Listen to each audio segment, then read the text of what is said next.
जिसका हमें था इंतजार वो घड़ी आ गई, इंटीग्रेशन हमारा भी आ गया, इंटीग्रेशन भी आ गया। तो भाई आज से स्टार्ट होने वाली है इंटीग्रेशन की क्लासेस।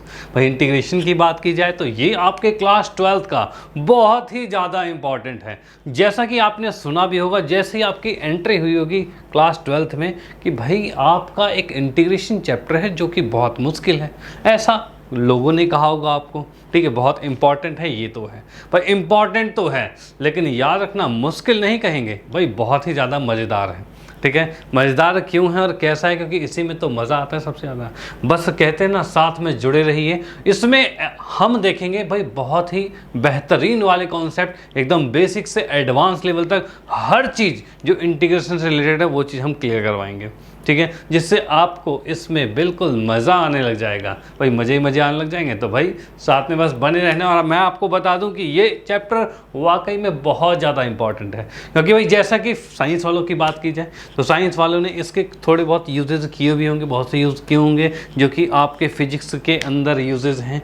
ठीक है, और यहाँ पर जो हम बेसिक ऑफ इंटीग्रेशन यानी आज का टॉपिक ही इस इंटीग्रेशन के अंदर हम पहुँच गए हैं बेसिक ऑफ इंटीग्रेशन के ऊपर। ठीक है भाई हम देखेंगे आज सबसे पहले इंटीग्रेशन के बारे में जानेंगे, बेसिक्स क्या हैं उसको क्लियर करेंगे।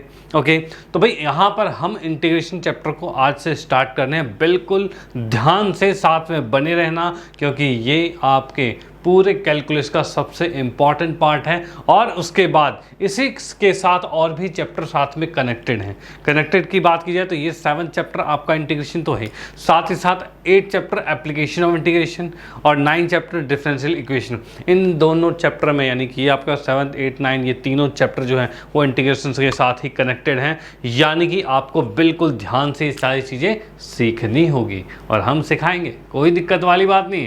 कह रहे ना हम हैं तो फिर क्या गम है, भाई साथ में बने रहिए, मज़ा आता रहेगा।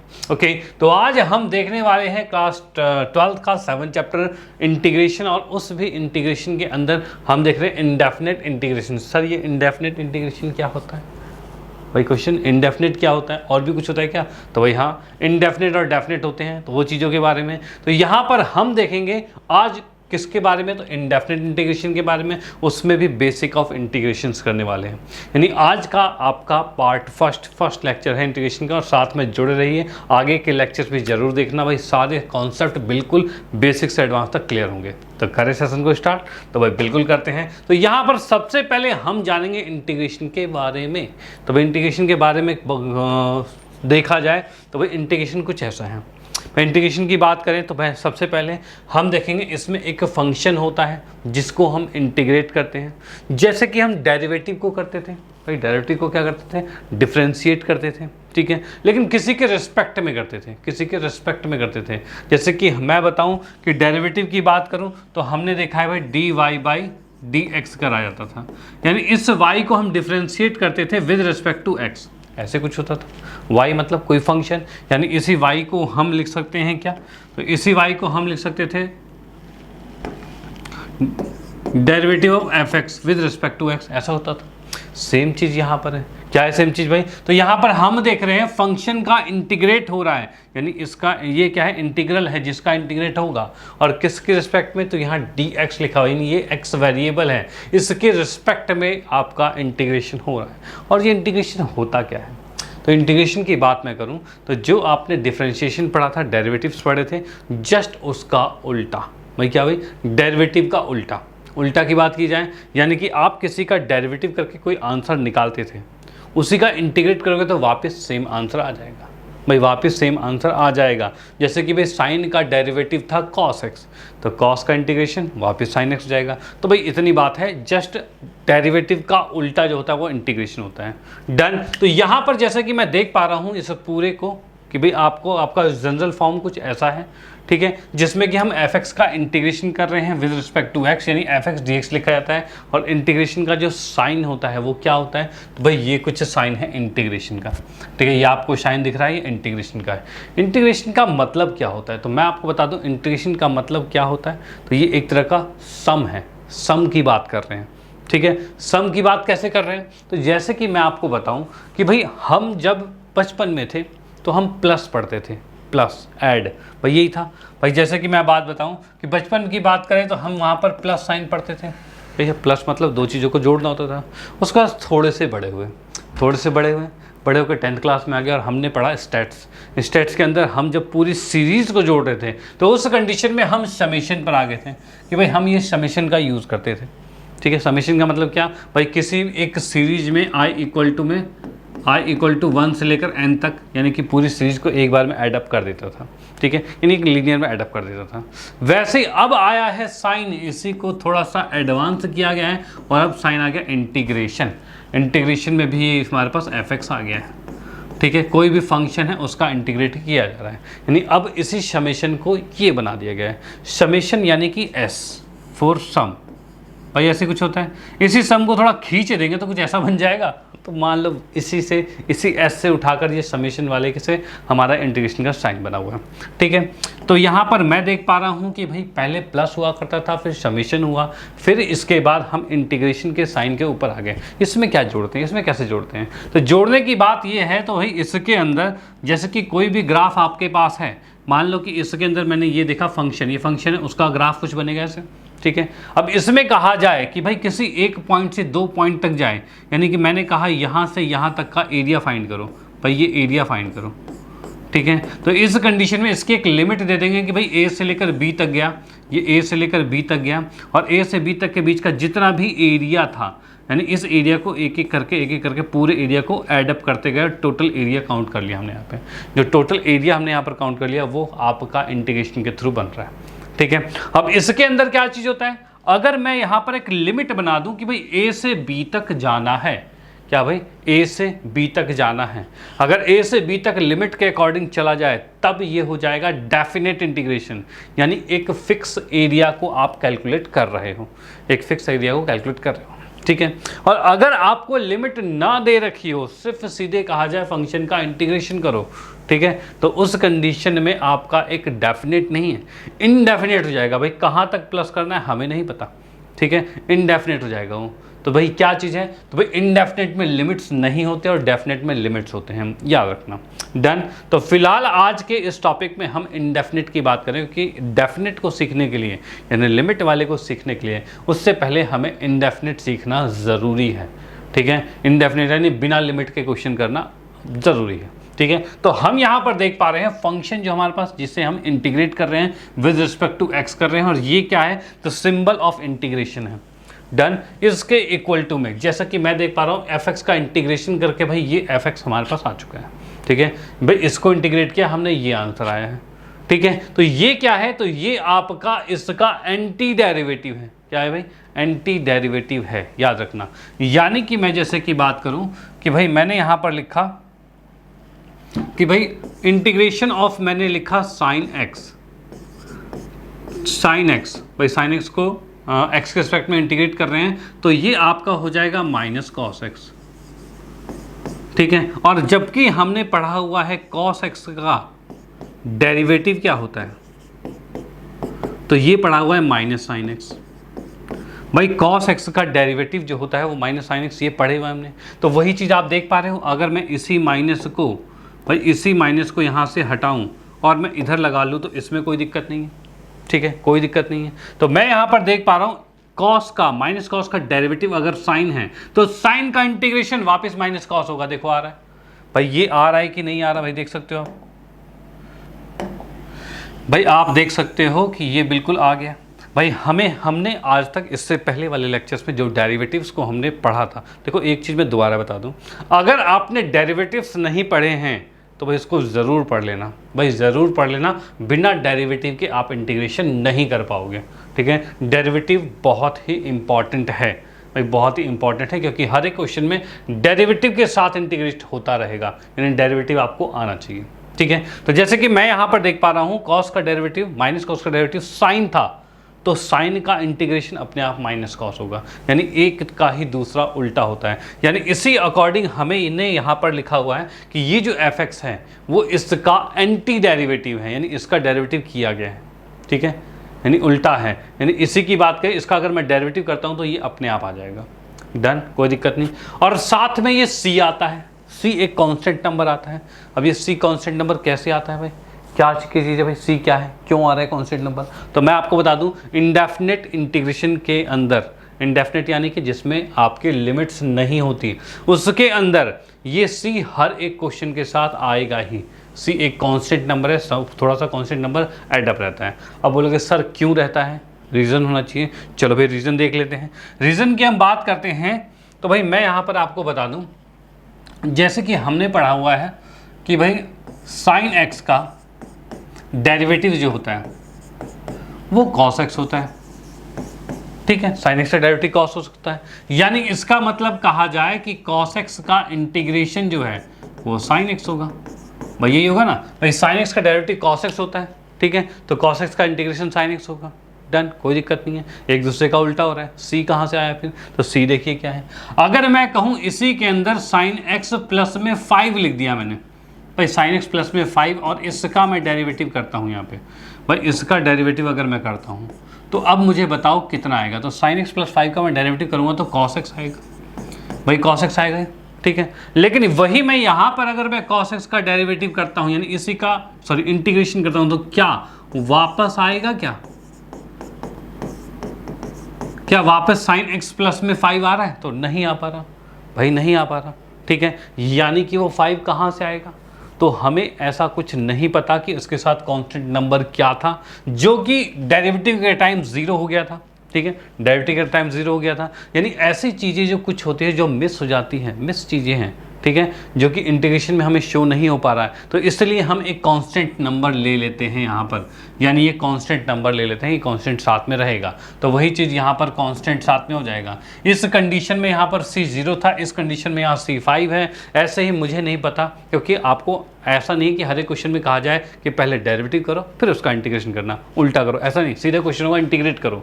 अब इंटीग्रेट के लिए इसके अंदर डेरिवेटिव में कुछ भी हो सकता है, कुछ भी हो सकता है, यानी कि वो हम कहेंगे उस कर्व का जो भी आपका फंक्शन है, फंक्शन से जो भी आपका कर्व है, उसकी पूरी फैमिली को लेके हम चल रहे हैं, तब ये सी आ रहा है, ठीक है। यानी कि बात करें कि अगर मैं साइन एक्स की ग्राफ की बात करता हूँ तो साइन एक्स का ग्राफ तो कुछ ऐसा होता है, ठीक है।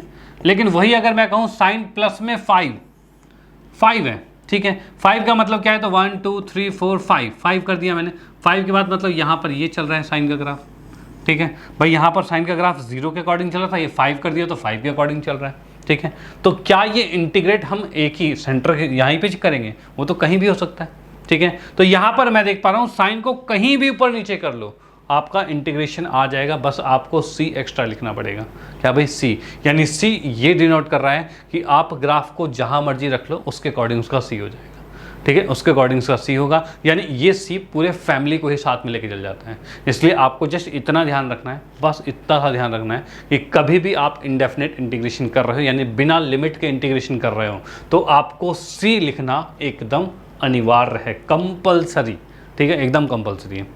Okay done. तो ये सी का कॉन्सेप्ट क्लियर होता है। तो इसी के साथ मैं आपको बेसिक में बताता हूँ कि भाई ये आपका इंटीग्रेशन का जनरल फॉर्म है, जिसके अंदर फंक्शन को हम इंटीग्रेट कर रहे हैं, तो उसका इंटीग्रेट करने के बाद जो भी आता है उसे हम कहते हैं anti derivative of f x, यानी एफ एक्स का एंटी डेरिवेटिव है, ठीक है। और साथ में प्लस में सी एक कांस्टेंट इंटीजर आ चुका है। डन, कोई दिक्कत नहीं, एवरीथिंग ओके। तो भाई आप इसका स्क्रीनशॉट ले लो। उसके बाद हम चलते हैं नेक्स्ट पे। तो भाई यहाँ पर कुछ स्टैंडर्ड फॉर्म है, जो स्टैंडर्ड फॉर्म मतलब कुछ फॉर्मूलेज हैं जिसको हम डिस्कस करते हैं कि भाई कैसे उस फॉर्मूले के अकॉर्डिंग हमारे क्वेश्चन सॉल्व होंगे, ठीक है। तो यहाँ पर सबसे पहले हम बात करते हैं एक्स की पावर n का, इसका इंटीग्रेशन क्या होगा, इसका इंटीग्रेशन क्या होगा, ठीक है। तो इसकी हम बात करते हैं, तो इसके इंटीग्रेशन के लिए सीधे आपका आंसर आएगा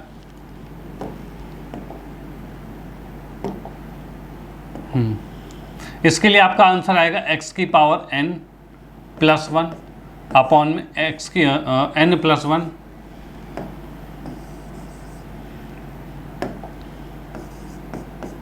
और प्लस में c। जैसे कि मैंने कहा c सबके साथ आता है, तो यही आएगा, ठीक है। क्या इसको चेक कर ले एक बार? चेक करने की बात करें, अगर मैं कहूँ डेरिवेटिव निकालना है मुझे किसका, x की पावर n प्लस 1 अपॉन में n प्लस 1 का, तो इसका डेरिवेटिव क्या होगा? तो ये तो कांस्टेंट नंबर है, नीचे n प्लस 1, इसको मैंने अलग लिख दिया, ठीक है। इसके डेरिवेटिव के लिए ये टर्म आगे आती है, तो आगे आएगी तो क्या आएगा, n+1 आएगा, और x की पावर इसमें से 1 माइनस हो जाएगा, यानी n+1 -1 आएगा। आप देख पा रहे हो इससे ये कैंसिल हो गया और आपके पास आंसर जो आ गया 1 से 1 कैंसिल, यानी x की पावर n आ गया। यानी आप इसका डेरिवेटिव कर रहे हो तो वापस ये आ जा रहा है, ठीक है, वापस ये, यानी इसका ये एंटी डेरिवेटिव है, उल्टा ही है, ठीक है। ये इसका उल्टा ही है तो इसके अकॉर्डिंग क्या हो गया भैया, इसका मतलब ये हो गया कि इसका इंटीग्रेशन का फॉर्मूला आपका ये हो गया। यानी नॉर्मल सी बात की जाए कि अगर आपके सामने आ जाए कि भाई एक्स स्क्वायर का इंटीग्रेशन बताओ क्या होगा, एक्स स्क्वायर का इंटीग्रेशन क्या होगा, तो स्क्वायर की बात करें तो x³/3 हो जाएगा, यानी 2 में एक प्लस हो जाएगा और नीचे 3 में एक प्लस हो जाएगा, 2 में एक प्लस हो जाएगा, तो 3/3 आंसर आ जाएगा। डन, कोई दिक्कत नहीं है। चलो भाई ठीक है, ये चीज़ आपके सामने आ गया। लेकिन इसमें एक चीज़ का बिल्कुल ध्यान रखना, किसका ध्यान रखना है भाई, एक चीज़ का बिल्कुल ध्यान रखना है आपको कि इसके अंदर n जो है, n क्या है, ये नॉट इक्वल टू -1 होना चाहिए, ये याद रखना भाई, ये याद रखना, n जो है वो -1 के इक्वल टू नहीं होना चाहिए, क्योंकि अगर n -1 के इक्वल टू में बना तो इसके कंडीशन में ये आंसर आ जाएगा। भाई अगर मैं कहूँ कि इंटीग्रेशन के अंदर आपके पास x की पावर -1 है, ठीक है, इसका मतलब इसी टर्म को हम कुछ ऐसे लिख सकते हैं, यही अपॉन में आ जाएगा, यानी इसको ऐसे लिखा जाता है, ठीक है, ये ऐसा हो जाएगा। डन। ऐसा क्यों हो रहा है, ऐसा इसलिए हो रहा है कि अगर आप इसमें -1 रखते हो तो इस कंडीशन में इसका इंटीग्रेट करोगे तो ये आ जाएगा -1+1 और नीचे आएगा -1+1, ठीक है। तो ये नीचे जो आ रहा है ये 0 आ रहा है, 0 आती है नॉट डिफाइन पहुंच जा रहा है, पर नॉट डिफाइन ये फंक्शन नहीं हो पा रहा, ठीक है, इंटीग्रेट नहीं हो पा रहा, इसलिए इसका एक दूसरा फॉर्मूला है जो कि प्रूफ भी है उसका, लेकिन फिलहाल आपको जस्ट फॉर्मूला याद रखना है, क्या कि भाई 1/x, यानी जब x की पावर -1 होती है, इसमें तो -1 को मना कर दिया, तो जब -1 होती है तब क्या होता है, तब आपका हो जाता है log, और साथ में जो x है वो x आ जाता है आपके पास, ठीक है, और प्लस में c आ गया, ठीक है, log x प्लस में c आ गया। डन, इसमें कोई दिक्कत वाली बात नहीं। और ये याद रखना, ये हमेशा सिर्फ x के साथ है, ऐसा नहीं कि कभी आपको दिख जाए कि भाई 1/x² आपको दिख रहा है और आप इसका इंटीग्रेट करके और लिख दो log x², तो भाई ये मत लिख देना कभी भी, ये गलत हो जाएगा, ये गलत हो जाएगा, x² नहीं हो सकता ये, ठीक है। ये सिर्फ पॉसिबल है जब आपके x की पावर 1 रहेगी, सिर्फ तभी पॉसिबल है, अदरवाइज पॉसिबल नहीं है, ठीक है। डन, कोई दिक्कत नहीं है। चलो भाई ठीक है, ये हमारी बात यहाँ पर भी होगी फिनिश। अब उसके बाद हम चलते हैं नेक्स्ट पे। नेक्स्ट इसी में थोड़ा सा और मैं रिलेट करवाता हूँ। रिलेट की बात की जाए यानी इसी से रिलेटेड जिसमें क्वेश्चन में आप फंसोगे, कन्फर्म फंसोगे। जैसे कि मैंने अभी कहा 1/x² है, अगर इसका इंटीग्रेट आपको करने कह दिया जाए तो आप इसमें क्या करोगे, तो बोलोगे सर ये तो नीचे आ गया, ऊपर होता तो हम कर देते, नीचे में क्या करें। भाई नीचे है तो भी ये ऊपर वाला ये रूल लगेगा। कैसे लगेगा, तो ये जस्ट इतना कर दो ना, ये नीचे को उठाकर ऊपर ले आओ, ऊपर आते वो -2 हो जाएगा। अब इसका जब इंटीग्रेट करोगे तो भाई -2 है और साथ में फॉर्मूले में क्या था, +1 और नीचे -2 + 1, यानी आपका आंसर जो आ चुका है, आपका आंसर जो आ चुका है वो x की पावर -1 है और नीचे -1 है और प्लस में c है, यानी इस माइनस को ऊपर लेके जाया जा सकता है और वो x की पावर माइनस है वो नीचे अपने आप आ जाएगा, आ जाता है ना, बिल्कुल। यानी इसे 1/x माइनस में प्लस में c ये लिखा जा सकता है। डन। यानी कि कभी भी आपके पास पावर नीचे ज़्यादा आ जाए, कुछ भी आ जाए, उसको जस्ट ऊपर ले आओ माइनस की तरह, ठीक है भाई। नीचे वाले टर्म को ऊपर लेके आएंगे तो फिर माइनस ही होता है। अब वो माइनस के साथ +1, नीचे -+1। डन, सिंपल सा, ओके डन, ठीक है भाई। इसका आप स्क्रीनशॉट ले लो कि भाई ये स्क्वायर वाला क्या होगा। इसी में एक चीज़ आपके पास आती है जो आपको थोड़ा सा परेशान करती है। वो परेशानी वाली बात क्या होती है, जब कभी रूट आपके सामने आ जाता है तब क्या होता है। भाई रूट की मैं बात करता हूँ तो भाई जैसे कि इंटीग्रेशन में √x आ गया, अब क्या किया जाए, तो अभी भी कुछ भी ज़्यादा नहीं बदला, कुछ ज़्यादा नहीं बदला। क्यों भाई, क्योंकि रूट का मतलब होता है x की पावर हाफ, ठीक है। तो रूट देख के कृपया ना घबराएं भाई, डरने की कोई बात नहीं है, रूट देख के बिल्कुल नहीं डरना। x की पावर हाफ है, हाफ का मतलब हो जाएगा, अगर मैं इसको इंटीग्रेट करता हूँ तो उस कंडीशन में हाफ है तो ये आ जाएगा भाई हाफ +1 और नीचे आ जाएगा हाफ +1, ये आ जाएगा प्लस में c आ गया। डन, कोई दिक्कत नहीं। ऊपर हाफ में जब 1 जोड़ेंगे तो 2 1 जा 2 1 3 3/2 आ रहा है, यानी कि मैंने लिख दिया x की पावर 3/2। और नीचे क्या आ रहा है, तो नीचे भी 3/2, तो ये 3/2 नीचे वाला 2 ऊपर आ जाएगा और प्लस में c, ये आपके सामने रूट x का इंटीग्रेशन हो गया, यानी रूट से नहीं घबराना। ओके डन, कोई दिक्कत नहीं है। चलो भाई ठीक है। अब उसके बाद मैं इसको करता हूँ इरेज, कि भाई इतनी बात आपके समझ में आ गई होगी। और उसके बाद चलते हैं नेक्स्ट पे। नेक्स्ट हमारे पास आता है a की पावर x और dx। भाई a की पावर x dx की बात करते हैं, इसका क्या होगा। तो भाई इसकी बात मैं करता हूँ। तो जैसे कि मुझे पता है डेरिवेटिव a की पावर x बाई dx का क्या होता था। भाई इसका क्या होता था हमारे पास, तो इसको हम कहते थे कि भाई a की पावर x log a, ये हो जाता था हमारे पास, a की पावर x log a हो जाता था। डन, ये चीज़ था। तो इस अकॉर्डिंग कहा जाए कि a की पावर x का इंटीग्रेशन क्या होगा, तो इसी को उठाकर नीचे ले आओगे, तो यानी इस अकॉर्डिंग हमारे पास इसका इंटीग्रेशन क्या आ रहा है, तो भाई a की पावर x log a आ रहा है। भाई ये इसका इंटीग्रेशन आ रहा है और प्लस में c आ जाएगा, क्योंकि हम यहाँ पर देख पा रहे हैं यहाँ पर क्या चीज़ है, log a कांस्टेंट है, इस कांस्टेंट को आप इधर ले आओगे 1 में log a, और ये a की पावर x था, ठीक है। और यहाँ पर इसका इंटीग्रेशन ये अपने आप कन्वर्ट होकर ये हो जाएगा, क्योंकि एक दूसरे के उल्टे होते हैं, यही होता है। तो यहाँ नहीं, यहाँ से मैं देख पा रहा हूँ a की पावर x का आपका इंटीग्रेशन a की पावर x अपॉन में log a प्लस c आ रहा है। डन, इसमें कोई दिक्कत वाली बात नहीं। ओके चलो, अब इसके बाद इसका भी आप स्क्रीनशॉट ले सकते हो। नेक्स्ट हम देखते हैं a की पावर x के बारे में, कि भाई a की पावर x क्या कहता है। तो a की पावर x की हम बात करें तो ये कुछ इससे ही रिलेट करता हुआ दिख रहा है, तो भाई हाँ दिख रहा है। अगर मैं इसी के अकॉर्डिंग करूँ तो a की पावर a की जगह a ही तो आ गया बस, तो इसको अगर मैं करूँ तो ये a की पावर x आ जाएगा ऊपर, अपॉन में log e आ जाएगा, ठीक है। और भाई log e क्या होता है, तो log e होता है 1, यानी कि ये नीचे वाली टर्म पूरी 1 होगी। 1 होने का मतलब आपके पास सिर्फ ex ही बचा, और प्लस में c तो लिखना अनिवार्य था ही, भाई कंपलसरी था ही। यानी e की पावर x का इंटीग्रेशन e की पावर x ही होता है, क्योंकि डेरिवेटिव भी यही होता था, e की पावर x का डेरिवेटिव e की पावर x ही होता था। डन, कोई दिक्कत नहीं है, स्क्रीनशॉट ले लो इसका। चलते हैं नेक्स्ट पे और देखते हैं अगला पार्ट वो क्या कहता है हमारे।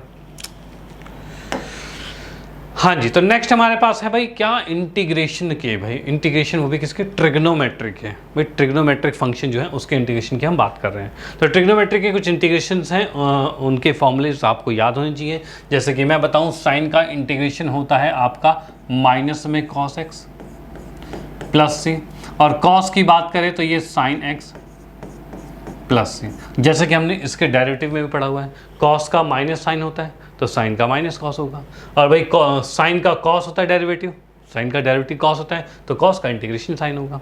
डन, इसी के साथ यहाँ पर आए तो सेक स्क्वायर किसका डेरिवेटिव था, तो भाई 10 का था। तो 10 का था तो यहाँ पर हम लिखेंगे ये भाई ये 10x प्लस में c आ जाएगा। वहीं हम बात करें सेक एक्स 10x किसका था इंटीग्रेशन, तो भाई ये आपका था सेक एक्स का था।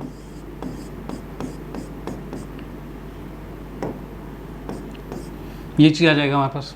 डन, उसके बाद हम देखें कॉसेक स्क्वायर किसका इंटीग्रेशन था, तो भाई कॉसेक स्क्वायर का इंटीग्रेशन क्या है, तो इसका इंटीग्रेशन होता है माइनस में कॉट एक्स, क्योंकि कॉट एक्स का डेरिवेटिव आपका माइनस कॉसेक स्क्वायर यही था।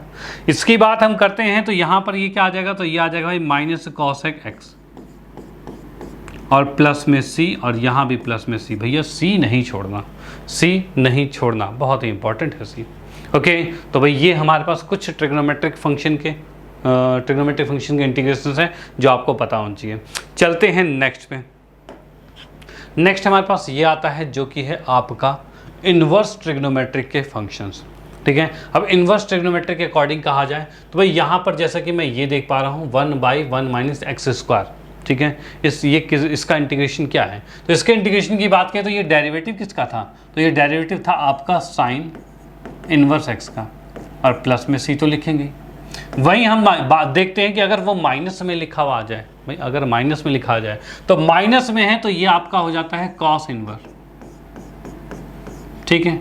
और यहाँ पर हम देखते हैं 1 में 1 प्लस एक्स स्क्वायर, ये किसका था भाई डेरिवेटिव, तो ये था भैया 10 का, तो हमने यहाँ पर लिखा ये 10 इन्वर्स एक्स हो गया, ठीक है।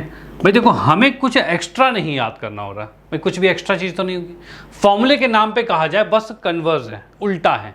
डेरिवेटिव हमने पढ़ा हुआ है और पढ़ा हुआ है तो उसी के उल्टे को हम इंटीग्रेशन में लिखते जा रहे हैं।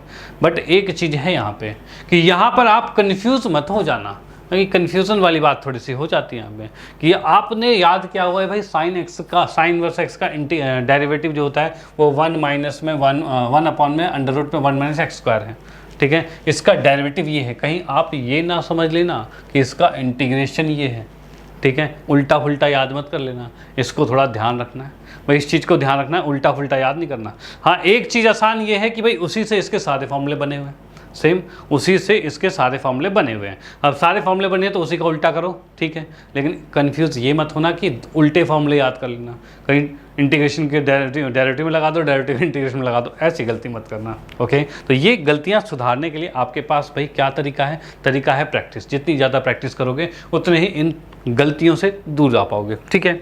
चलो, तो यहाँ पर मैं बात करता हूँ कि भाई ये तो tan इनवर्स का हो गया। वही अगर माइनस की बात करते हैं तो ये आपका हो जाता है cot इनवर्स का फॉर्मूला, ठीक है। ये cot इनवर्स का फॉर्मूला हो चुका है। उसके बाद नेक्स्ट चलते हैं किस पे, तो ये हमारे पास आता है x 1 अपॉन में x अंडर रूट में एक्स स्क्वायर माइनस में 1। तो इसकी बात करें तो ये हमारे पास आ जाता है किसमें भाई, सेक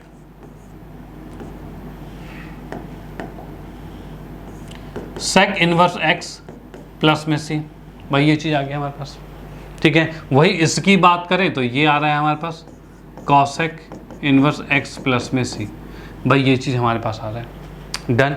इसमें ज़्यादा फ़र्क नहीं है। देखो मैं बता दूं, इन दोनों में कोई ज़्यादा फ़र्क नहीं है, सिर्फ माइनस का है।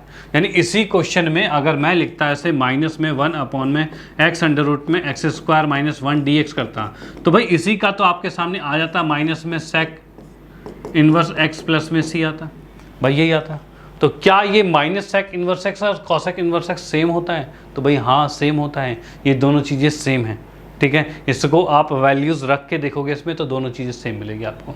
अब सेम मिल रही है, इसी के कारण हम माइनस के अकॉर्डिंग इसको चेंज कर पा रहे हैं, डन, कोई दिक्कत नहीं। वैसे यहाँ पर tan cot में भी चेंज होते हैं कि भाई tan cot के अंदर ये कहा जाए तो -10 और -tan इनवर्स और cot इनवर्स x दोनों चीज़ें सेम होती है, ठीक है। चलो भाई, तो आपका टास्क ये है कि इसको आपको चेक करना है। चेक कैसे करना है, तो वैल्यूज़ रख कर चेक करना है और फिर कमेंट में कमेंट करना है कि हाँ भैया सेम होता है सर जी, बिल्कुल सेम है, ठीक है। तो कमेंट बिल्कुल करना है, ओके। चलो भाई, तो यहाँ पर मैं इसको, यहाँ पर ये जो फॉर्मूले हैं अब फिनिश होते हैं। अब इसके बाद नेक्स्ट में चलते हैं और आगे देखते हैं आगे मोस्ट इंपॉर्टेंट चीज़ क्या है। तो भाई आगे की मैं बात करता हूँ तो यहाँ पर हमारे पास है कुछ प्रॉपर्टीज़ के बारे में है। प्रॉपर्टीज़ कैसे, तो प्रॉपर्टीज़ की बात की जाए तो इंटीग्रेशन के अंदर जैसा कि डेरिवेटिव में भी होता था, यहाँ इंटीग्रेशन में भी कुछ उससे रिलेटेड प्रॉपर्टीज़ ही हैं। रिलेटेड क्या है, जैसे कि आपके पास कोई फंक्शन है, उसको हमें इंटीग्रेट करना है, लेकिन उसके साथ कोई कांस्टेंट नंबर मल्टीप्लाई में है, तो आपको उस कांस्टेंट नंबर का इंटीग्रेशन नहीं करना, उस कांस्टेंट नंबर का इंटीग्रेशन नहीं करना, उसको बस साइड में रख देना है अलग से और सिर्फ फंक्शन का इंटीग्रेट करना है, ठीक है। सिर्फ फंक्शन का इंटीग्रेट करना है, ओके डन। जैसे कि हम देखते थे भाई पहले कि भाई हमें पता था भाई कांस्टेंट कोई भी के नंबर था उसका डेरिवेटिव जो होता था वो 0 होता था और इसका डेरिवेटिव 0 होता था। लेकिन अगर वो अकेला रहे तो 0 होता था, डेरिवेटिव 0 होता था। और वही अगर वो के मान लो कि x के साथ होता था, अगर k x के साथ होता था तो उस कंडीशन में, डेरिवेटिव की कंडीशन में k को हम अलग करते थे और x का सिर्फ डेरिवेटिव करते थे जो कि 1 है, तो ये आपका आंसर आता था, ठीक है। वैसे यहाँ पर बात की जाए इंटीग्रेशन के अंदर कि अगर k का मैं इंटीग्रेशन करता हूँ तो k का इंटीग्रेशन अपने आप kx हो जाएगा। भाई क्या हो जाएगा, kx, यानी कोई भी कांस्टेंट नंबर है उसका इंटीग्रेशन करने पर उसको 0 मत कर देना, वो डेरिवेटिव 0 होता था। इंटीग्रेशन की बात की है तो k का इंटीग्रेशन kx होता है, क्योंकि आप देख पा रहे हो kx का डेरिवेटिव k हो रहा है तो k का इंटीग्रेशन वापस kx होगा, ठीक है। यानी अगर आपको कहीं कांस्टेंट नंबर अकेला पाया हुआ मिल जाए तो उस कंडीशन में आप उस k के साथ x साथ में अटैच कर दोगे, डन। और अगर आपके सामने इंटीग्रेशन के अंदर k के साथ कोई भी fx मिलता है, फंक्शन मिलता है, ठीक है, तो उस कंडीशन में k को कुछ नहीं करना, सिर्फ फंक्शन का इंटीग्रेशन करना है, जो कि मैंने यहाँ पर प्रॉपर्टी में बताया आपको। k fx है तो k को अलग रखना है और सिर्फ फंक्शन का इंटीग्रेशन करना है, ओके। चलो भाई ठीक है। अब नेक्स्ट की हम बात करते हैं यहाँ पर क्या भाई, अगर आपको कोई बहुत सारे फंक्शन साथ में एड अप में मिल जाए, ठीक है। एडअप में बहुत सारे मिलने का मतलब ये है कि मान लो कि एक्स स्क्वायर आ गया, प्लस में साइन एक्स आ गया, प्लस में लॉग एक्स आ गया, ठीक है, प्लस में एक्स की पावर 5 आ गया, ऐसे करके बहुत सारे मिल जाते हैं, ठीक है। अब आपको इसको अगर इंटीग्रेट करना है तो उस कंडीशन में क्या होगा, तो आप इसमें सबको अलग अलग इंटीग्रेट करोगे। यानी इसी को अगर मुझे इंटीग्रेट करना है पूरे को, तो इस कंडीशन में हम सबको अलग करेंगे। एक्स स्क्वायर डी एक्स करेंगे, साइन एक्स डी एक्स करेंगे, लॉग एक्स डी एक्स करेंगे, और एक्स की पावर 5 और डी एक्स करेंगे, ठीक है। इस तरह से सबको अलग अलग इंटीग्रेट किया जा सकता है। वही यहाँ पर प्रॉपर्टी में लिखा है कि एक फंक्शन, दो फंक्शन, तीन फंक्शन, इस तरह से बढ़ते बढ़ते n फंक्शन तक जा रखा है। इनको अगर हम इंटीग्रेट करते हैं तो सबको अलग अलग इंटीग्रेट करना होता है, और जो प्लस है तो प्लस ही रहेगा, माइनस है तो माइनस रहेगा। डन, कोई दिक्कत नहीं, स्क्रीनशॉट ले लो इसका भी, और चलते हैं नेक्स्ट पे।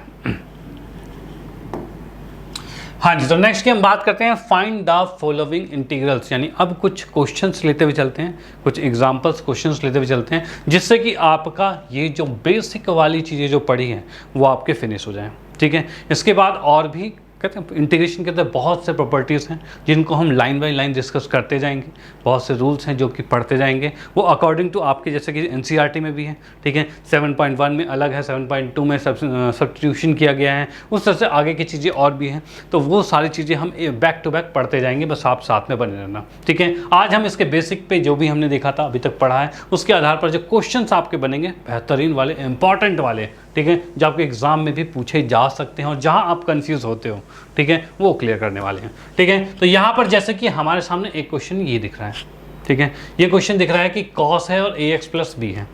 अगर कॉस होता तो सीधे हम साइन एक्स लिख देते हैं, ठीक है, लेकिन अगर आपके सामने कहीं दिखता है ax प्लस बी दिखता है, कैसे दिखता है भाई, ax प्लस बी दिखता है आपको, ठीक है, तो उस कंडीशन में आप क्या करोगे इसका, तो उस कंडीशन में भाई क्या करना है, सीधे आपको आंसर लिखना है। कॉस है तो भाई कॉस का इंटीग्रेशन हमें पता है कि भाई साइन एक्स होता है, और इसका एक्स जो है वो इतना बड़ा है तो हमने उसको इतना बड़ा लिख दिया,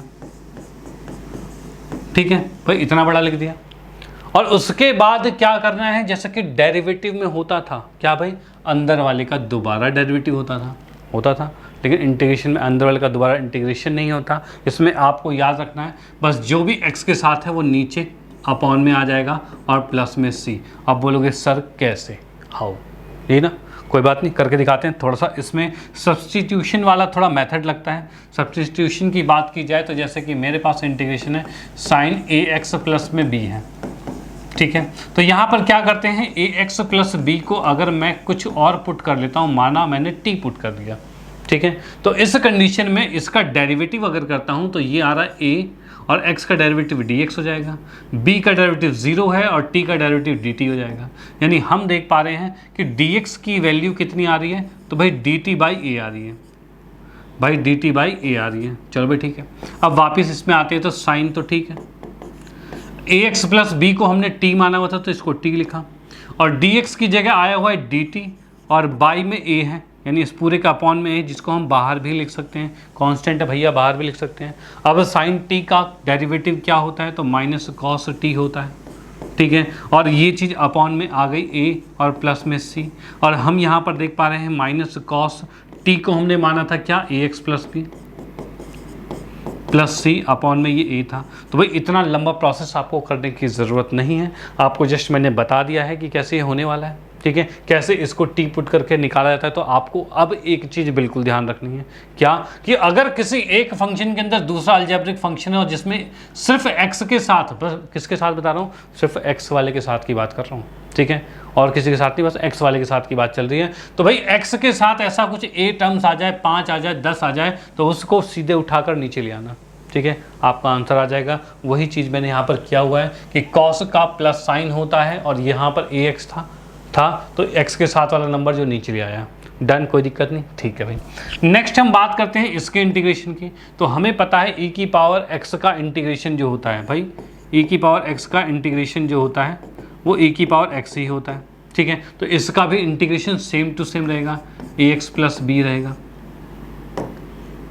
ठीक है, लेकिन हमें पता है इसके अंदर x के साथ एक चीज़ मल्टीप्लाई में है तो उसको अपॉन में a लिख देंगे और ये आंसर आ जाएगा, ठीक है, तो ऐसा आप डायरेक्ट लिख सकते हो, कोई दिक्कत वाली बात नहीं है। ऐसे इसको टी पुट करके करोगे तब भी हो जाएगा। ओके, तो यहाँ पर मैंने देखा इसका इंटीग्रेट किया तो x के साथ जो भी नंबर मल्टीप्लाई में है उसको सीधे अपॉन में लिख दिया, खत्म। ओके, चलो भाई ठीक है। अब इसके बाद चलते हैं नेक्स्ट पे, भाई अगले वाले की बात करते हैं। हाँ जी, नेक्स्ट हमारे पास कुछ ऐसा दिख रहा है भाई, ax प्लस बी का होल क्यूब है। भाई ऐसा कुछ होल क्यूब दिख रहा है।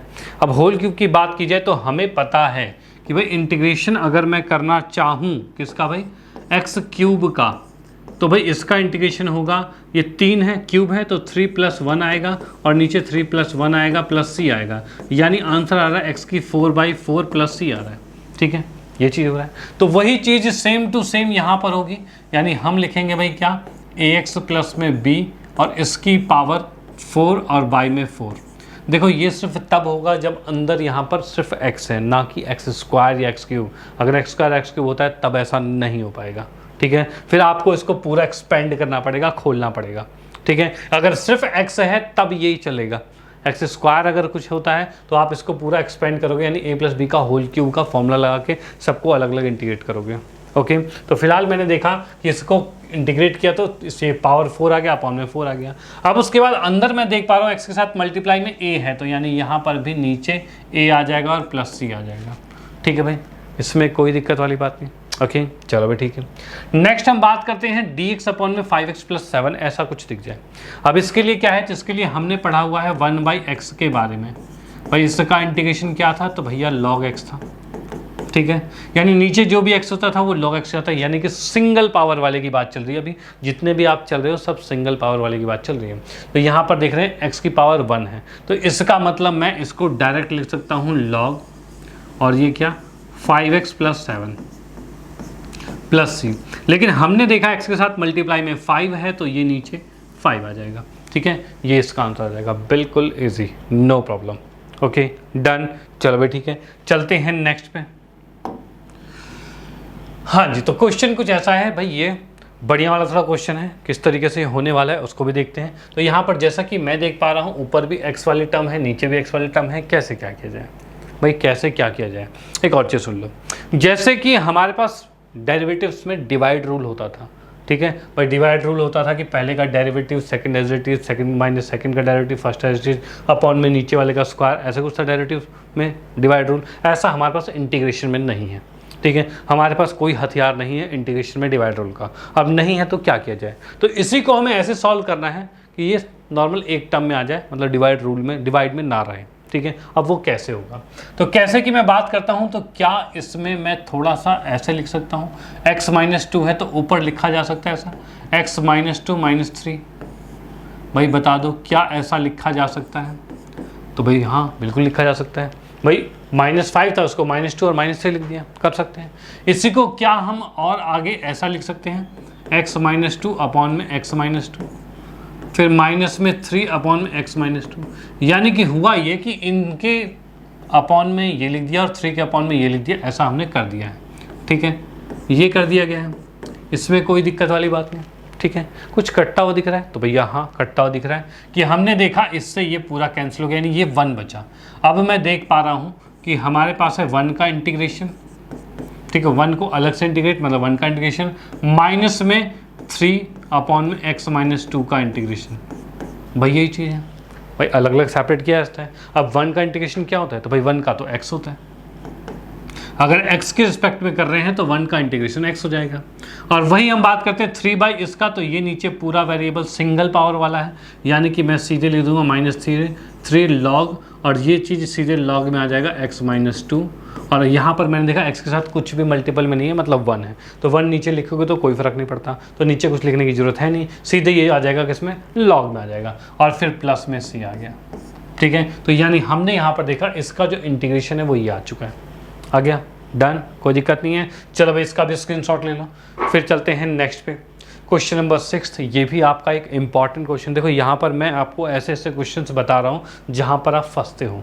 ठीक है, और अब ये क्वेश्चन करने के बाद फिर नहीं फंसोगे। डन, चलो भाई ठीक है। अब चलते हैं नेक्स्ट क्वेश्चन, छठा क्वेश्चन, वो क्या कहते हैं। तो भाई छठे क्वेश्चन की मैं बात करता हूँ, तो x² - 3 है।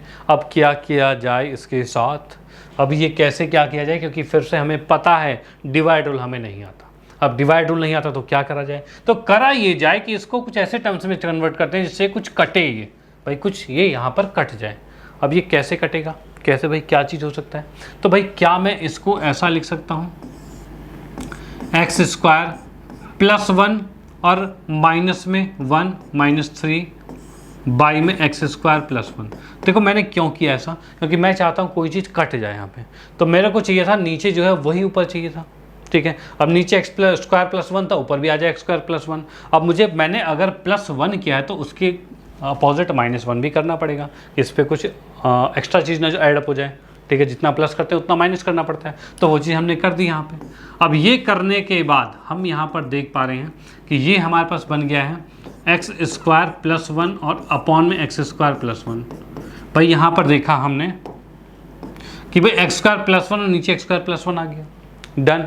और ये -1 -3 यानी -4 है, यानी कि इसको लिखा जा सकता है माइनस में 4 अपॉन में एक्स स्क्वायर प्लस 1। भाई ये चीज़ लिख सकते हैं। इस 4 को भी मैं बाहर ही लिख देता हूँ भैया, अंदर क्या करेगा ये, -4 को हमने बाहर लिख दिया,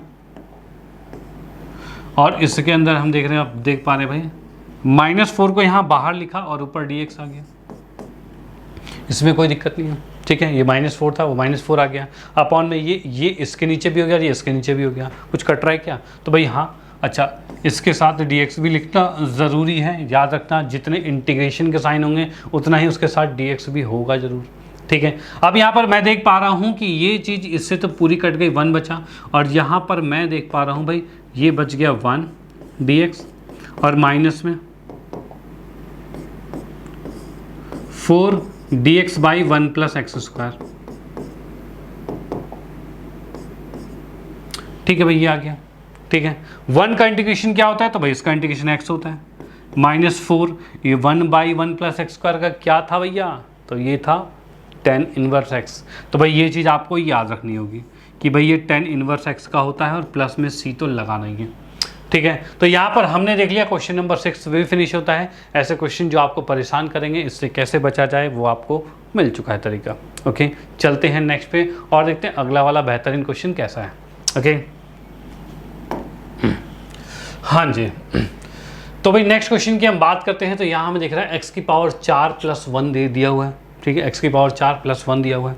अब इसको कैसे सॉल्व किया जाए भाई, क्या किया जाए जिससे कि ये भी हमारा यहाँ पर सॉल्व हो जाए, ठीक है। और इसमें भी हमें ऐसी चीज़ करनी है जिससे ये चीज़ कटे ऊपर, भाई क्या कटे ऊपर। तो देखो एक तो तरीका ये है कि आप इसमें कुछ प्लस माइनस करके इसके अकॉर्डिंग लाओ। अगर आपको मान लो ध्यान में नहीं आ रहा, ठीक है, ध्यान में नहीं आ रहा कैसे करा जाए, क्या प्लस करूँ क्या माइनस करूँ, नहीं आ रहा, तो फिर सबसे आसान तरीका आप करो ऐसा वाला डिवाइड। भाई मैंने किया ऊपर एक्स की पावर 4 प्लस में 1 और यहाँ कर दिया एक्स स्क्वायर प्लस में 1, ठीक है। अब इसके साथ हम करते हैं, क्या कर रहे हैं भाई, जैसे कि मैंने इसमें लिखा एक्स स्क्वायर, भाई एक्स स्क्वायर से करेंगे तो ये एक्स की पावर 4, भाई ये पढ़ा है ना 9th क्लास में पढ़ा होगा, और इसके साथ 1 किया तो एक्स स्क्वायर आ गया। मैं यहाँ पर देख पा रहा हूँ ये कट गया और ये बच गया 1 माइनस में एक्स स्क्वायर बचा है, ठीक है, ये आ गया। अब हम किससे करें, तो भाई हमें माइनस एक्स स्क्वायर चाहिए, तो भाई -1 से करना पड़ेगा। तो यहाँ पर मैंने देखा तो भाई -1 से करते ये माइनस एक्स स्क्वायर आएगा, और साथ में -1 से 1 करेंगे तो -1 आएगा। ये तो भैया कट गया, और ये -1 प्लस 1 ये 2 आ गया, भाई ये आ गया।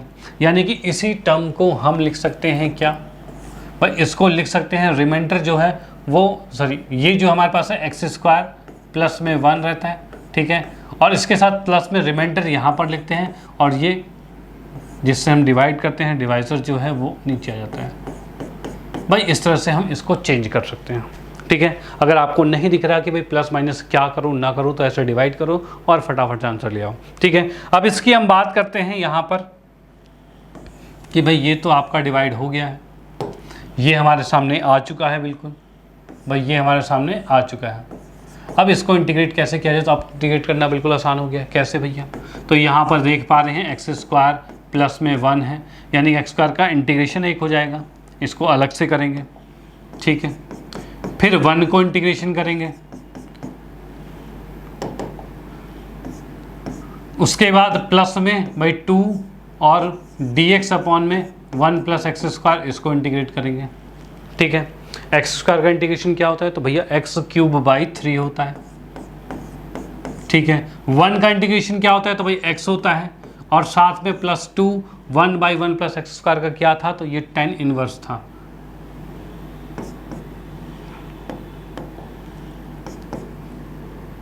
एक मिनट,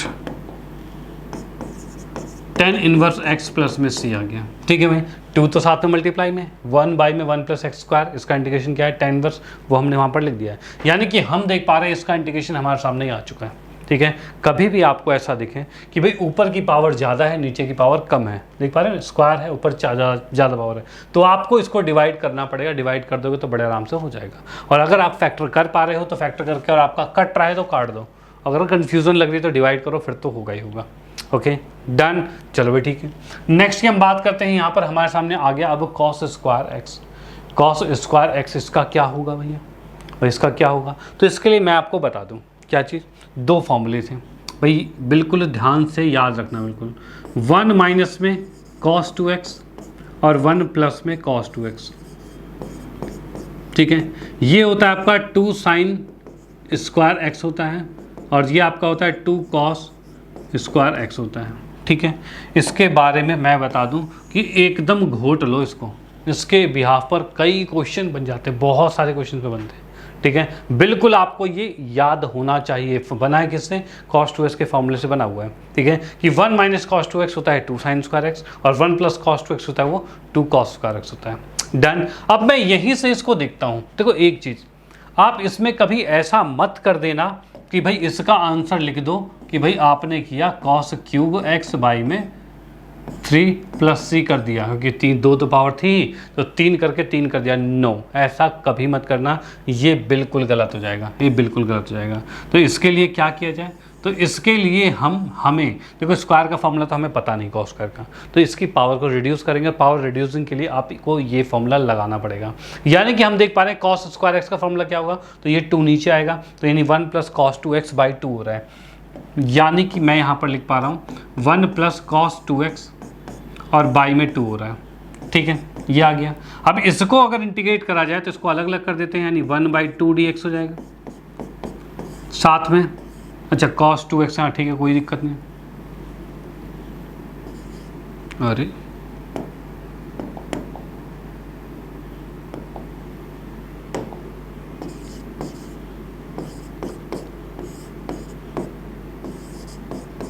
भाई ये चीज़ चल रहा है हमारे पास। ठीक है, ये हमारे पास आ गया, इसमें कोई दिक्कत नहीं है। ठीक है, अब मैं देख पा रहा हूँ 1/2 एक कांस्टेंट है, उसका इंटीग्रेट किया जाए तो उसके साथ जस्ट x आ जाता है और कुछ नहीं होता, यानी x/2 हो जाएगा। अब इसमें देखा जाए 1/2 तो चलो मैंने बाहर ले लिया 2। cos 2x का इंटीग्रेशन क्या होता है, तो भाई sin 2x होता है। क्या होता है भाई, sin 2x होता है। और साथ में हम देख पा रहे हैं कि x के साथ मल्टीप्लाई में 2 है, यानी कि उस 2 को भी नीचे ले आओ भाई, उस 2 को भी नीचे ले आओ। ठीक है, और प्लस में c हो गया, यानी फाइनली अब जो आपके पास आंसर है वो क्या है, तो x/2 plus sign 2x by में, भाई साइन 2x बाई में 4 प्लस में c। डन।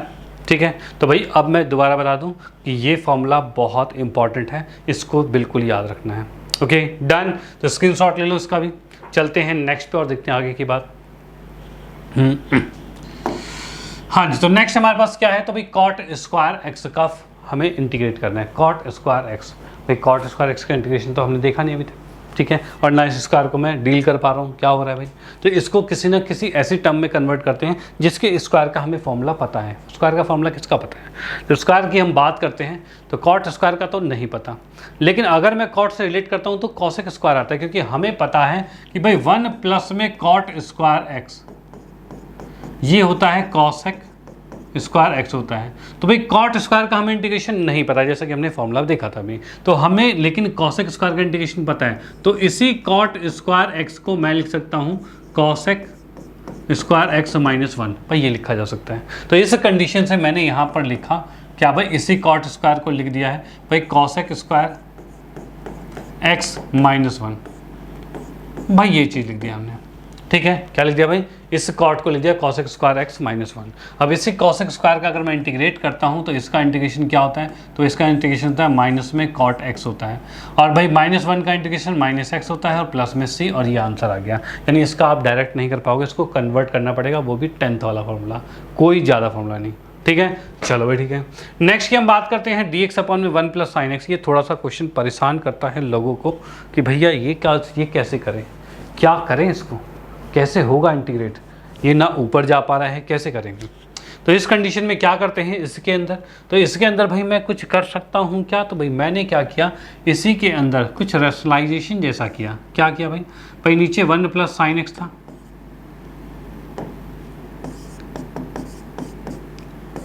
ठीक है, इसके साथ मैंने कर दिया 1 माइनस साइन एक्स कर दिया, और साथ में नीचे भी 1 माइनस साइन एक्स कर दिया।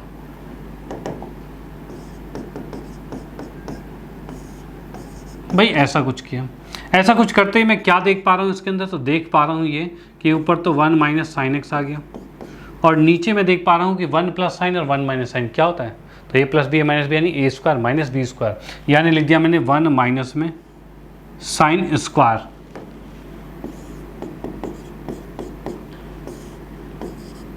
ये आ गया। और 1 माइनस साइन स्क्वायर क्या होता है, तो भैया कॉस स्क्वायर होता है, तो भाई कॉस स्क्वायर होता है, यानी कि मैं लिख सकता हूँ 1 माइनस में साइन एक्स अपॉन में कॉस स्क्वायर एक्स हो गया। और इसको अगर अलग अलग किया जाए तो भाई हम लिख सकते हैं 1 अपॉन में कॉस स्क्वायर एक्स माइनस में साइन एक्स अपॉन में कॉस स्क्वायर एक्स। भाई ये चीज़ किया जा सकता है, तो मैं इसको दोनों को अलग अलग इंटीग्रेट में लिख देता हूँ, ठीक है। अब नीचे कॉस स्क्वायर ऊपर जाके क्या बनेगा, तो भाई सेक बनेगा, यानी कि हमने इसको लिख दिया कि भाई इंटीग्रेशन हो गया है सेक स्क्वायर एक्स, ठीक है, और साथ में भाई सेक हो गया साइन बाई कॉस क्या होता है, तो 10 होता है, तो भाई इसको लिख दिया मैंने, एक मिनट, ये dx भी साथ में रहेगा भैया, और ये भाई हमने कर दिया साइन बाई कॉस 10 है, एक कॉस नीचे एक्स्ट्रा बच गया, उस कॉस को ऊपर लेके जाएंगे तो वो सेक एक्स हो जाएगा। अब इसके बाद क्या होगा, तो सेक स्क्वायर का इंटीग्रेशन क्या होता है, तो भाई इसका इंटीग्रेशन सीधे मैं कहूँ तो 10x होता है। भाई सेक स्क्वायर एक्स का इंटीग्रेशन 10x है, और भाई वही 10 सेक एक्स की बात करें, सेक एक्स 10x की बात करें क्या होगा, तो इसका आपका होता है सेक एक्स होता है, और प्लस में सी आपका ये आंसर आपके सामने आ चुका है। क्या भाई आपका आंसर ये सामने आ चुका है, देखो, ठीक है। अब देखो इसी में मैं आपको बता दूं, कई क्वेश्चंस में ये होता है कि आपका क्वेश्चन करने का तरीका थोड़ा सा अलग अलग हो जाता है, इसको और भी तरीके से हम क्वेश्चन को सॉल्व कर सकते थे, ठीक है। अब और भी तरीके से आप इस क्वेश्चन को सॉल्व करोगे तो उस कंडीशन में आंसर आपका थोड़ा सा अलग आएगा, यानी कि आप अगर कई क्वेश्चन इंटीग्रेशन में देखोगे कि आप अपने क्वेश्चन को कर रहे हो तो आपका आंसर पीछे से मैच नहीं हो रहा होगा, लेकिन आपका आंसर भी ठीक होगा, ठीक है। अब वो कैसे होगा, तो भाई एक चीज़ याद रखना है, जब भी आपका आंसर दो अलग अलग आ रहे हैं, आपका आंसर आ रखा है और पीछे कुछ और आंसर आ रखा होगा, ठीक है, तो वो दोनों एक दूसरे के कन्वर्टेबल होंगे, यानी एक को आप दूसरे में बदल सकते हो, इतनी चीज़ें चेंजेस हो सकता है वो, ठीक है। यानी कि अगर वैल्यूज़ की बात की जाए, कुछ वैल्यू पुट करके देखोगे उसमें और इसमें, तब भी दोनों के आंसर सेम आएंगे, ठीक है। तो यहाँ पर हम देख पा रहे हैं फिलहाल हमारा 10x माइनस में sec x आंसर आ रहा है, इसको अलग तरीके से किया जाए तो शायद इसका आंसर और कोई और आ जाए, लेकिन याद रखना वो और ये दोनों कन्वर्टेबल होंगे, यानी इसको उसमें बदला जा सकता होगा, ठीक है। डन। तो डरने वाली बात नहीं है कि आपका आंसर अलग आ रहा है, कई बार ऐसा होता है कि साइन पुट कर रहे हो, साइन को के अकॉर्डिंग कर रहे हो तो अलग आंसर आएगा, कॉस के अकॉर्डिंग कर रहे हो अलग आंसर आएगा, लेकिन दोनों प्रोसेस सेम होंगे। कई आपको ऐसे क्वेश्चन दिखाऊंगा मैं, ठीक है। तो फिलहाल तो आप इसका स्क्रीनशॉट ले लो, ठीक है, स्क्रीनशॉट ले लिया इसका। चलते हैं नेक्स्ट पे और देखते हैं अगला क्वेश्चन भाई वो कैसा है, उसको भी करेंगे मज़ेदार तरीके से। तो यहाँ पर हम देख पा रहे हैं हमारे पास है साइन 2x और साइन 3x, भाई ये चीज़ें, और नीचे हमारे पास है भाई साइन स्क्वायर एक्स और कॉस स्क्वायर एक्स, ठीक है। ये दो क्वेश्चन हमारे पास, इनको भी करते हैं। तो भाई इसमें देखते हैं पहले वाले क्वेश्चन में कि भाई ये क्या कह रहा है। तो भाई इसके अंदर मैंने देखा, तो भाई इसके अंदर साइन ए साइन बी, इसका एक फॉर्मूला था, क्या था भाई फॉर्मूला, कुछ यादें ताज़ा करते हैं, कौन सी वाली, तो 11वीं क्लास वाली। भाई 11th क्लास में हमने पढ़े थे ट्रिग्नोमेट्री के कुछ फॉर्मूलेस, उनका हम यहाँ यूज़ करने वाले हैं। यूज़ कैसा वाला, तो भाई जैसा कि मैं यहाँ पर देख पा रहा हूँ, ये है साइन ए और साइन बी, ये चीज़ थी, इसके साथ 2 मल्टीप्लाई में था, तो इसका फॉर्मूला क्या होता था, इसका फॉर्मूला था भाई कॉस ए माइनस बी और माइनस में कॉस ए प्लस बी। भाई ये कुछ फॉर्मूला था हमारे पास किसका, 2 साइन ए साइन बी का, तो उसको हम यहाँ पर लगा देते हैं। तो लगाएंगे कैसे, क्योंकि हमें देखो एक और चीज़, अभी तक मैंने कहा था डिवाइड रूल हमें नहीं पता, ठीक है, डिवाइड रूल नहीं पता तो हमें डिवाइड रूल में ऐसा करना पड़ रहा था कि सबको सेपरेटली अलग अलग करके चेंज करके हमें उसका आंसर निकालना पड़ रहा था। सेम चीज़ यहाँ पर क्या आई, तो भाई फिर से अब आया हमारे पास कि हमें मल्टीप्लाई रूल भी नहीं पता। अगर डेरिवेटिव होता तो हम क्या करते हैं, फर्स्ट का derivative second as it is plus में सेकंड का derivative first as it is, भाई प्रोडक्ट रूल लगा देते हैं। बट यहाँ पर तो हमारे पास इंटीग्रेशन में है ही नहीं प्रोडक्ट रूल, तो क्या करें, तो ये करना पड़ेगा कि हमें इसमें ट्रिग्नोमेट्री के फॉर्मूलेज कुछ लगाकर जिससे कि ये अलग अलग सेपरेट हो जाए और इसको इजी तरीके से इंटीग्रेट किया जा सके, ये हमें करना पड़ेगा। तो इसके लिए क्या चीज़ें, तो भाई यहाँ पर मुझे इसको सेपरेट करने के लिए ये फॉर्मूला थोड़ा सा याद रखना पड़ा कि याद क्या करना पड़ा है कि भाई sine A sine B two sine A sine B का फॉर्मूला कुछ ऐसा होता है। तो यहाँ पर मैं देख पा रहा हूँ 2 के साथ होना चाहिए, तो यहाँ 2 से मल्टीप्लाई और 2 से डिवाइड किया गया। अब यहाँ पर मैं देख पा रहा हूँ इसका फॉर्मूला जो बनेगा, तो ये 1/2 मैंने आगे रख दिया और ये फॉर्मूला आपका बन गया कॉस a माइनस बी यानी कि 2x माइनस में 3x और उसके साथ माइनस में cos 2x प्लस 3x। भाई ये चीज़ हमने कर दिया और इसके साथ आता है dx, इसके साथ आता है dx। ठीक है, चलो भाई ठीक है। अब उसके बाद नेक्स्ट की हम बात करते हैं, तो ये 1/2 आ गया है और यहाँ पर cos a माइनस बी यानी 2x में से 3x गया, कितना बचा भाई, भाई मैं देख पा रहा हूँ cos 2x माइनस में 3x, तो ये बचा cos माइनस x। और इस cos माइनस एक्स को क्या लिख सकते हैं, तो याद रखना cos के अंदर माइनस यानी क्वाड्रेंट कौन सा, फोर्थ वाला, और फोर्थ क्वाड्रेंट में cos पॉजिटिव होता है, यानी कि cos के अंदर कभी भी आपको माइनस दिख जाए तो उसको प्लस लिख दो, कोई फर्क नहीं पड़ता भाई, कोई फर्क नहीं पड़ता, प्लस कर सकते हैं उसको। यानी कि ये आपका हो जाता है cos x और ये आपका हो जाता है cos 5x। और इसको अगर मैं इंटीग्रेट करना चाहूँ तो बड़े प्यार से कर सकते हैं, कैसे भाई, 1/2 जस्ट रखा और cos x का इंटीग्रेशन क्या होता है, तो भैया sin x होता है। ठीक है, इधर cos 5x का क्या होगा, तो sin 5x होगा। ठीक है, और x के साथ 5 मल्टीप्लाई में है तो वही चीज़ डिवाइड में आ जाएगी और साथ में प्लस में c, ये इसका आंसर आ चुका है। ठीक है, ये इसका आंसर आ चुका है, आप इसका स्क्रीनशॉट ले सकते हो, क्वेश्चन फिनिश। ओके डन, चलो भाई ठीक है, ये चीज़ होगी हमारे पास। अब उसके बाद चलते हैं नेक्स्ट पे भाई, अगला वाला कैसे होगा। अगले वाले क्वेश्चन की बात करते हैं। जैसे कि हम देख पा रहे हैं dx/y में sin square x plus cos square x cos x आ रहा है। ठीक है, अब क्या किया जाए, यहाँ पे भी ये मल्टीप्लाई में है, डिवाइड में भी है, तो इस कंडीशन में ना हमें मल्टीप्लाई रूल आ रहा है ना डिवाइड रूल, क्या किया जाए, तो इसमें भी थोड़ा जुगाड़ करेंगे। जुगाड़ भी क्या करना है, यानी कि क्वेश्चन को थोड़ा सा इजी करने की कोशिश करेंगे। और वो कैसे इजी होगा, तो यहाँ पर मैं बताऊँ कि भाई यहाँ पर जैसे कि हमें पता है यहाँ पर है 1, भाई क्या भाई, यहाँ पर है 1, तो यहाँ पर अगर 1 है तो 1 को हम क्या लिख सकते हैं, तो 1 को भैया मैं तो लिख सकता हूँ साइन स्क्वायर x प्लस में cos स्क्वायर x।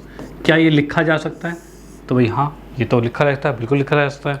अब ये लिखा जा सकता है तो इसके नीचे जो बचा वो मैंने लिख दिया है। भाई देखो, ये कुछ आपको टूल्स तरीके बता रहा हूँ जिससे कि इस टाइप के जैसे भी आपको क्वेश्चन, आपके सामने क्वेश्चन आए तो आप इन तरीक़ों से इन क्वेश्चनों को करोगे कि भाई इस 1 को हम ऐसा भी मान सकते हैं, जिससे कि क्वेश्चन एकदम ईजी हो जाएगा और बड़े प्यार से सॉल्व हो जाएगा। ठीक है, ऐसे समझ में नहीं आ रहा करना क्या है, लेकिन अब देखो बड़े प्यार से समझ में आएगा कैसे। तो यहाँ पर देखिए, तो भाई इसी के अंदर मैं क्या करता हूँ, साइन स्क्वायर के अपॉन में ये लिख दिया, तो भाई मैंने लिखा साइन स्क्वायर x अपॉन में sine square x cos square x। ठीक है भैया, और प्लस में सेकंड क्या है, तो भाई cos स्क्वायर x है, तो इसको लिखा cos स्क्वायर x अपॉन में साइन स्क्वायर x और cos स्क्वायर x। ठीक है, ये भी आ गया। कुछ कट रहा है क्या, तो भाई हाँ, साइन स्क्वायर से साइन स्क्वायर कैंसिल है, cos स्क्वायर से cos स्क्वायर कैंसिल हो गया। डन। अब यहाँ पर मैं देख पा रहा हूँ ये cos स्क्वायर उठकर ऊपर जाएगा, तो ये cos स्क्वायर उठ के जब ऊपर जाता है तो ऊपर जाके तो वो बनता है sec स्क्वायर x। ठीक है, और प्लस में भाई साइन स्क्वायर ऊपर जाएगा तो वो बनेगा क्या, तो भाई ये cosec स्क्वायर x बनेगा।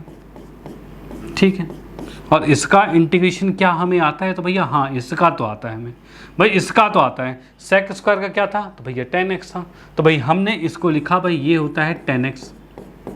cosec स्क्वायर का क्या है, तो भाई माइनस में cot स्क्वायर x होता है। ठीक है भाई, cot x होता है, सॉरी स्क्वायर नहीं होता, माइनस में cot x प्लस में c। भाई ये चीज़ हो गया हमारे पास, भाई क्या आ गया 10x माइनस में cot x प्लस में c।